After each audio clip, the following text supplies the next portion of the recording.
नमस्कार। डिम्पल वाणी चैनल में आपका स्वागत है। पति अर्नव की बेवफाई के सबूत सीबी के सामने थे। अब वो इसे सिर्फ संदेह कहकर अपने दिल को समझा नहीं सकती। उसकी आंखों के आगे अंधेरा छा गया।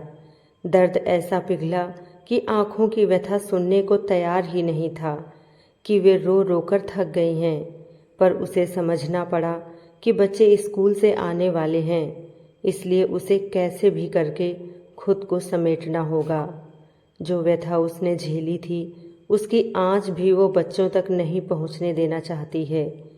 खाना समेटकर बच्चों को सुलाकर बेडरूम में पहुंचते ही उसने अपने मोबाइल पर वो वीडियो चलाकर अर्नव के सामने रख दिया। वीडियो देखने के बाद अर्नव ने सीवी की आंखों के अंगारे देखे और पलकें झुका ली। फिर दोनों हाथों से अपना चेहरा ढककर थका और बेहाल सा बेड पर बैठ गया। यूं नजरें फेरने से काम नहीं चलेगा। अब भी तुम यही कहोगे कि ये सिर्फ मेरा शक है।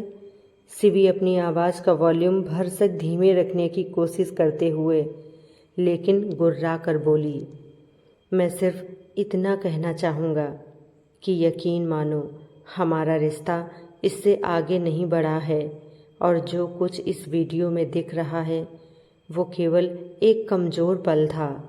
हम चाहते नहीं थे इस तरह। क्या नहीं चाहते थे? और किससे आगे नहीं बढ़ा तुम्हारा रिश्ता?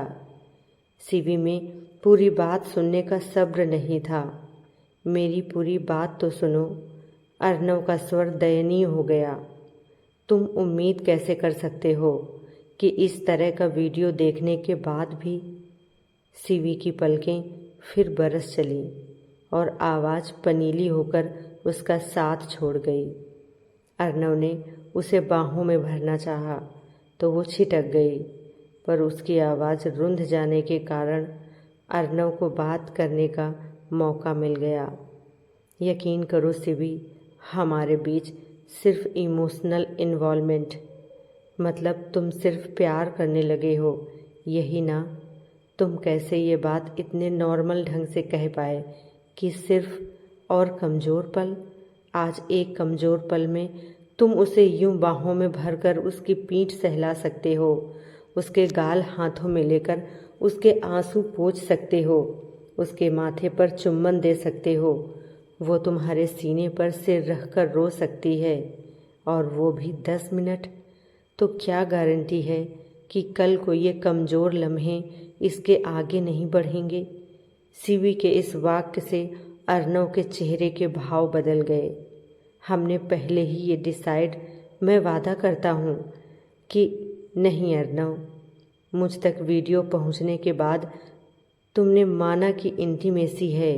मैं इस फीलिंग ऑफ इनसिक्योरिटी के साथ नहीं जी सकती कि कल को जब इससे आगे के रिश्ते के सबूत मेरे हाथ आएंगे तो तुम मानोगे कि दोनों बेड के दो किनारों पर लेटे सोने की असफल कोशिश कर रहे थे। सीवी का दिमाग चकरा रहा था।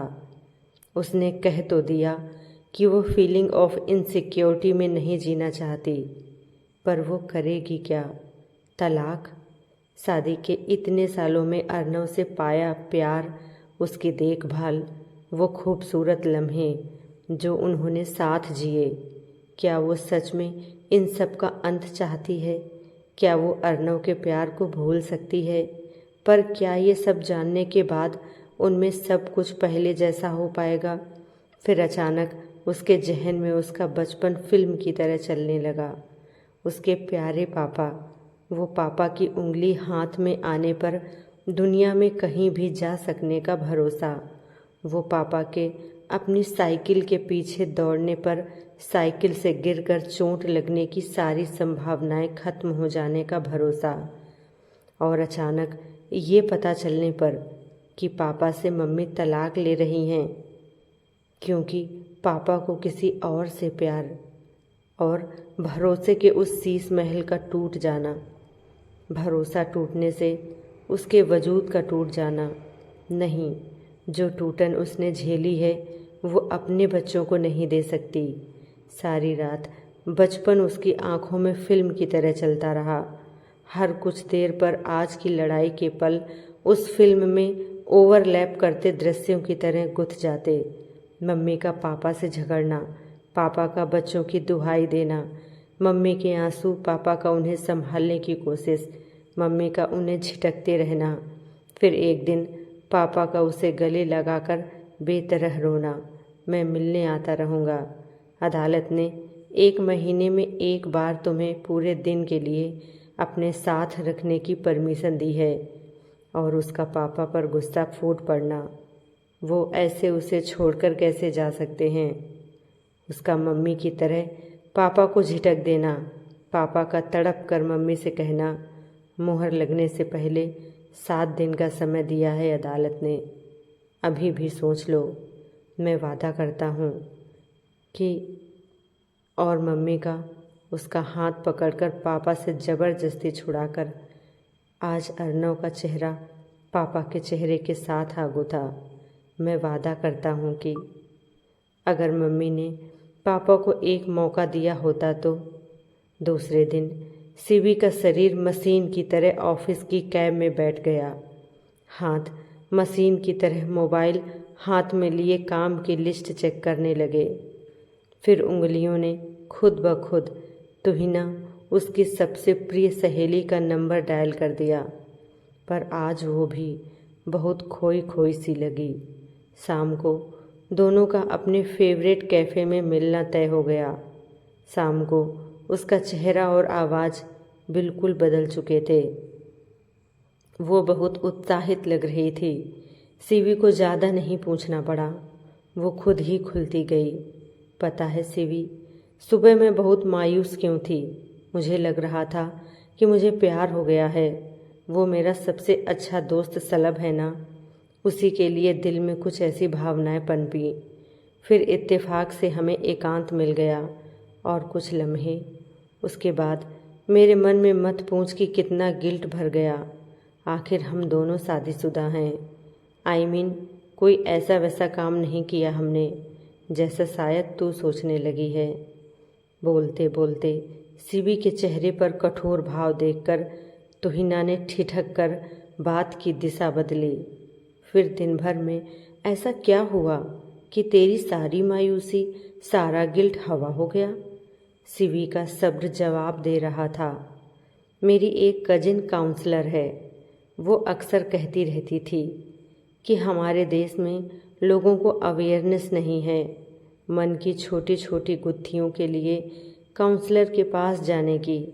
तो मैंने सोचा उसके पास चलते हैं।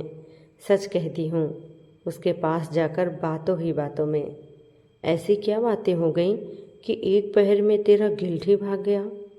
मतलब तुझे ये सब सही लगने लगा?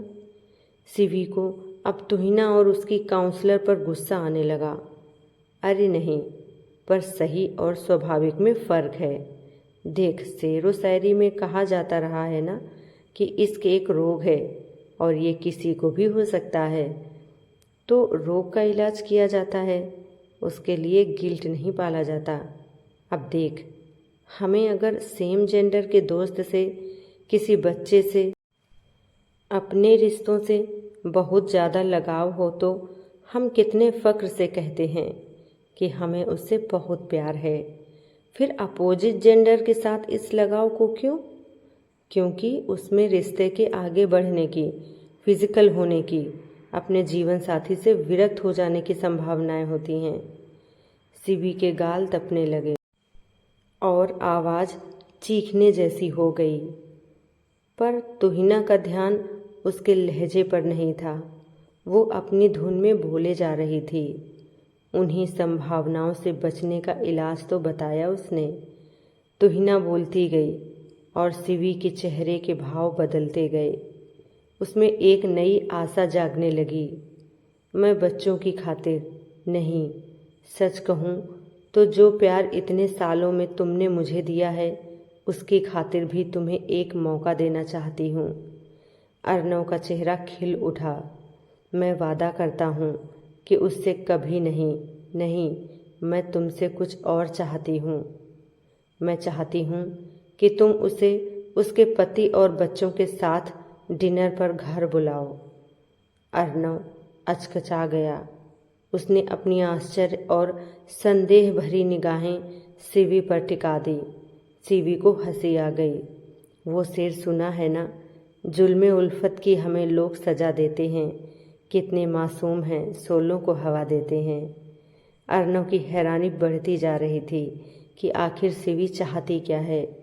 मैं तुम्हारे दिल के सोलों को हवा नहीं देना चाहती। सदियों से कविताओं में गलत नहीं कहा गया कि प्यार एक रोग है जो किसी को भी हो सकता है।